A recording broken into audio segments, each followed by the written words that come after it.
my name is Jabaar Mohammed. That's my sign name. You are watching Accessibility with Jabaar. So Accessibility with Jabaar is a show that engages with community misconceptions about disability specifically. And so we'll be engaging in conversation and sharing information to benefit a more inclusive environment and community. Today our guest is Lisa Abrams. She is deaf. She's had a lot of challenges in her background. She grew up deaf. She went to a deaf school. When she was done with matric, she went into high school, went into CPUT, where she studied for 1 year, foundation phase. She occurred a barrier in her second year where she could not continue due to no interpreter at the university. She then worked for the next 9 years at a deaf school, and after these 9 years, she was able to obtain an ECD qualification to become a qualified preschool teacher. Now she is studying foundation phase education at CPUT and currently in her second year. So that is more of a basic background and valuable information to show that even though she has encountered barriers in her upbringing and challenges, she has never given up and she has persevered, no matter her age, no matter the challenges. So as mentioned, she is busy studying her foundation phase qualification. So let's take a look about what she does.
Wow, Lisa, it's beautiful what we've seen on the clip, how you've worked in the deaf schools. It's really showing quite a lot about you and about the passion that you have.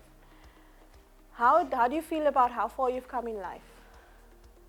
I feel like with my passion, teaching children, it's really motivated me. When I teach kids, I focus on a lot of things that motivate them as well, and also having the knowledge that many kids have miscommunications in their home environments. It's a passion for me to come into the environment and make the class comfortable for them to learn. So when you started studying, and how did you decide to get into ECD and education? What inspired me was being in a class for the 9 years after I left CPUT. I learned a lot, and I learned about what barriers there are in deaf education, and that inspired me to become a teacher for the deaf, because I'm deaf as well, and it makes me feel that that is what's more needed in the environments. With your, you're mentioning that children have challenges as well, deaf children. Your challenges specifically, what did you have to encounter before you became a qualified ECD practitioner? Or so what did you have to go through to obtain that qualification? Because I have 9 years of experience being a deaf assistant within the deaf schools, that gave me a background to obtaining a qualification. Hence, I got a bursary to study ECD. Can you tell us more about how you got the bursary? The Department of Education in the Western Cape sponsored me with a bursary to get my qualification as an ECD practitioner. A lot of people look at deaf and they think that they're not able to do a lot of things, or they're not able to obtain bursaries, etc. So I think this is a wonderful example to show that the Education Department is willing to offer that to deaf people, but we'll discuss more on that after the break.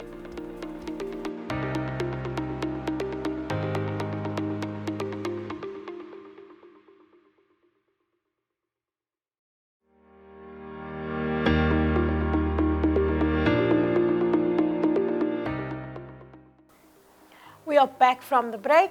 We are still with Lisa and discussing more about her education background.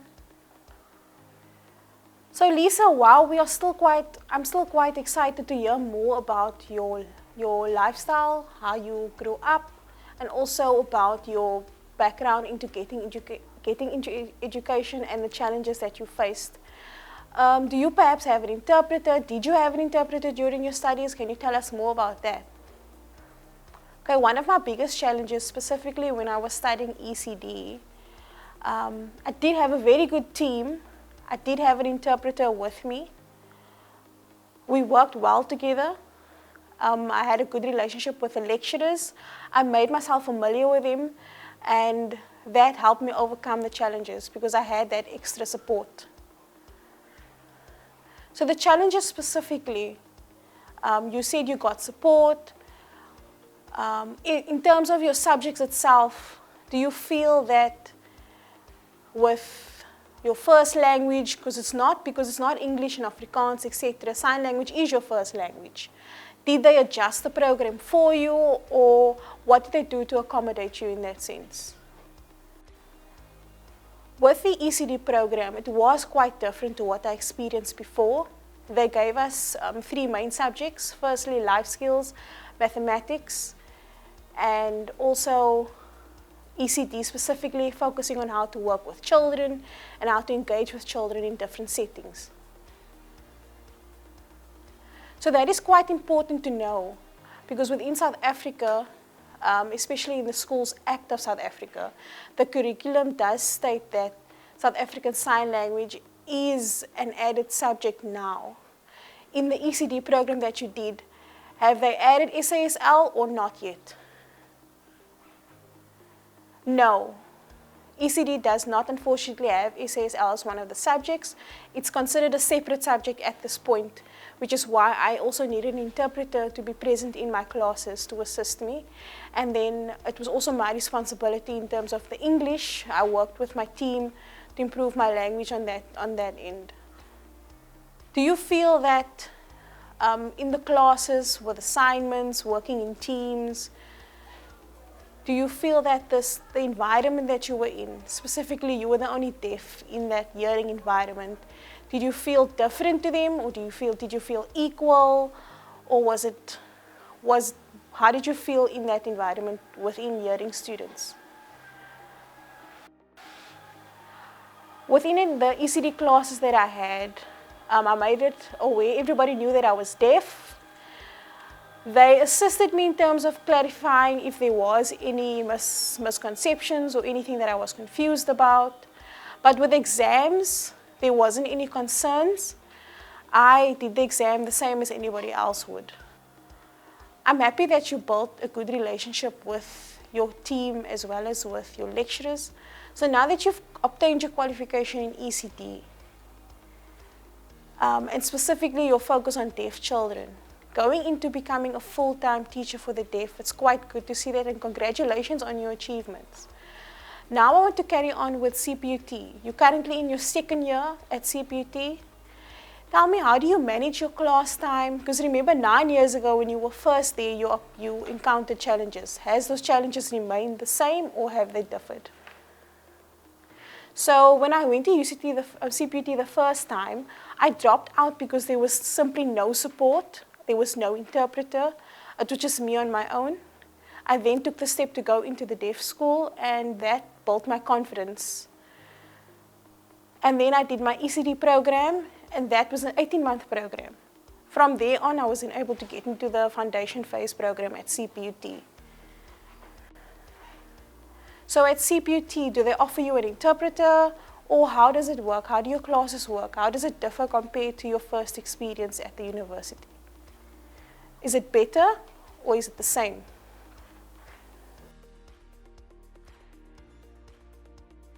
It's quite different now because I've had that experience of being in the ECD program. Going into CPUT, the interpreter, unfortunately, I don't have. However, we use a closed captions option as well as live transcribing, and then if need be, I get extra notes as well. I think that it's quite interesting to note that the challenges are quite different. And with that changes being made, obviously technology has added to that.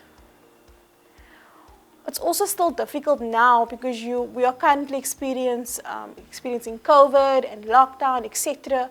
So how did that impact on your studying? Did you still continue with the live transcribing, etc.? I think that now it's quite difficult for me because I'm completely now on my own. I don't have an interpreter. I also don't have continuous person to close caption for me continuously.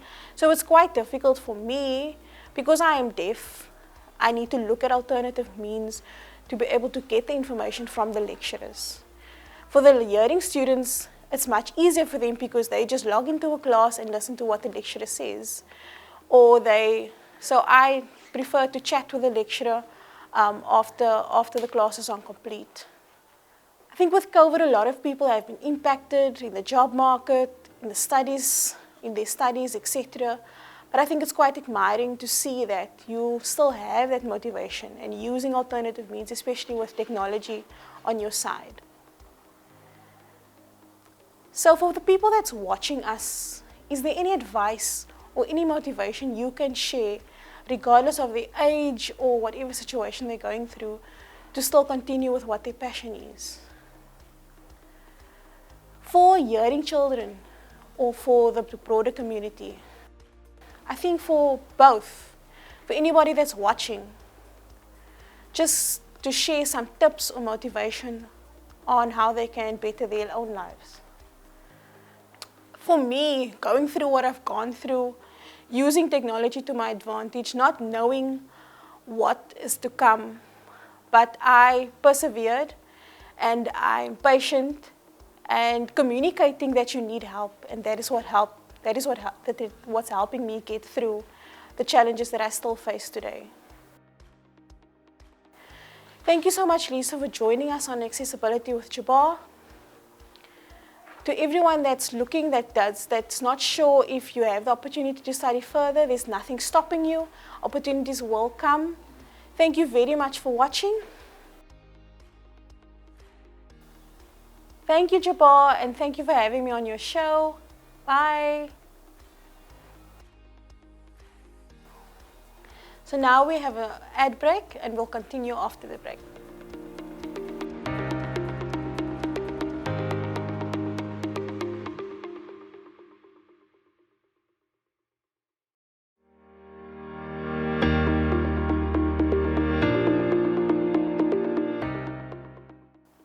We are back from the break, and we are continuing our discussions on education and studies with the disabilities.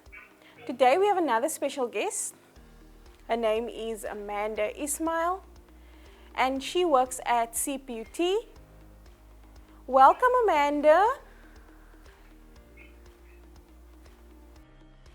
Thank you, Jabaar. Amanda, my previous guest was Lisa Abrams. She is studying at CPUT. Can you tell us more about what it is that you do at CPUT and specifically within the Disability Unit? Thank you. I am the head of the Disability Unit. And the Disability Unit work with all faculties and department to ensure that students with disabilities are reasonably accommodated. We are one of the units within the Division of Student Affairs. Within our division, we have student counseling, we have campus clinic, we have sports and arts and culture, we have student governance and leadership, and we also have residential services as well as the HIV AIDS unit. So together we ensure the holistic development of all students, and we have a student-centered approach. Wow, Amanda, that's quite a lot that is involved and the services that you provide to disabled students. Do you provide sign language interpreters for deaf students, or how do you accommodate the deaf students when they study at CPUT? Subtitles, live captioning, can you tell us more about that? Let me tell you about our services. We do provide support to students with disabilities, and we also provide support to academic staff who work with students with disabilities. We don't have a sign language interpreter, but we do have a real-time data capturer that goes with students who are deaf and hard of hearing, attend classes with them, whether it's online or physical classes, and then she takes the notes for them.